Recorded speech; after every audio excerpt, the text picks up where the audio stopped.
هلا بيسألك يا محمد، انت سمعان بهالمتلازمة من قبل؟ لا دكتور، أول مرة.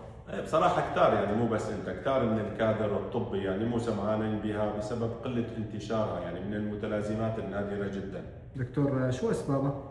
هلا هي اسبابها بصراحه هو وجود خلل تشريحي، في عندنا نحن اعلى البطن رباط ليفي، اوكي، هذا بينشا من الحجاب الحاجز، بيكون موجود حول الشريان الابهر، ولكن بهي المتلازمه بيكون موجود بمكان منخفض عن مكانه الطبيعي، فبصير يضغط على الجذع البطني او الجذع الزلاقي، وهذا جذع يعني شريان رئيسي بيتفرع من الابهر، بيعطي شرايين رئيسيه ومهمه جدا، مثل الشريان المعدي الايسر، مثل الشريان الطحالي، مثل الشريان الكبدي الرئيسي. شو الأعراض اللي بتصير عند المريض دكتور؟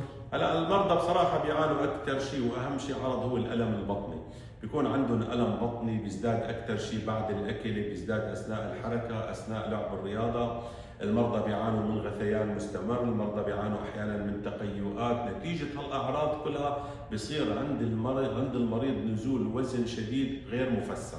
دكتور، كيف بنكتشف المرض؟ طبعا هو معضله تشخيصيه بصراحه، يعني لانه من النادر اللي احنا كجراحين او كاطباء هضميه بنفكر بهي المتلازمه، ولكن في حال فشل مثلا المريض اللي بيعاني من هالاعراض بينعمل له جميع الفحوصات الهضميه وبتطلع طبيعيه، يجب وقتها ان نفكر بهذه المتلازمه. تتشخص بشكل رئيسي عن طريق اجراء طبقي محوري لشرايين البطن ببين معنى انضغاط الجذع الزلاقي، ممكن ايضا عن طريق السونار الدوبلر الملون ايضا ممكن يكشفها، ممكن ايضا عن طريق الرنين المغناطيسي. دكتور، شو علاج المريض؟ طبعا تدبير هالحاله بما انه نحن قلنا انه هي عباره عن خلل تشريحي بيؤدي الى ضغط ميكانيكي على الجذع الزلاقي، فما في حل الا انه نشيل هذا الضغط الميكانيكي اللي صاير.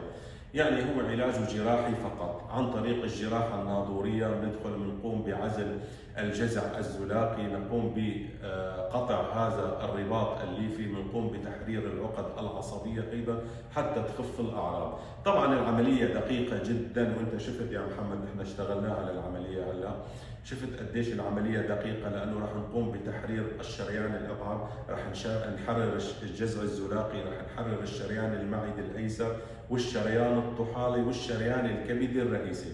عمليه دقيقه جدا، وبصراحه العمليه بها صعوبه، ولكن الحمد لله تمت العمليه بكل سلاسه، والحمد لله امور مريضنا جيده جدا.